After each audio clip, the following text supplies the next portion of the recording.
the ugly reality of if you're not hitting certain stat lines, if you're not performing a certain way, if you're not acting a certain way to fit the brand, you're gone. Doesn't matter how good you are. Doesn't matter what attitude you have. You're gone.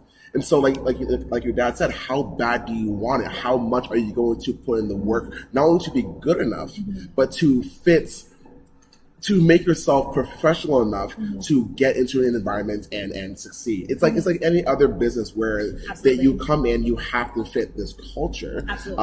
And once you're within the culture, there are certain people who are culture changers. Totally, 100%, Absolutely, right? 100% they are. Yeah. And if you can be a culture changer, absolutely go for it. But in order to get into it, I feel that you have to be able to bring yourself to a such higher standard than everybody else. And like, how many people in this world actually play pro sports?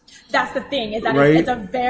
it's I think I was watching on my social media, I follow a lot of like mental health and psychology and all of that, because that's so influential in business, sports, and life. And it was a stat for an academy in the UK of boys sports, and it was like 1% of 1% make it professionally. And it was something ridiculously small like that.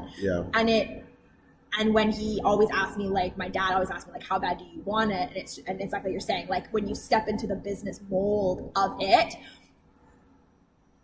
the novelty wears off. And I think people forget that a lot of the time, how bad do you want it is a multi-layered statement. It's how bad do you want it when you don't want to get up in the morning to go to practice?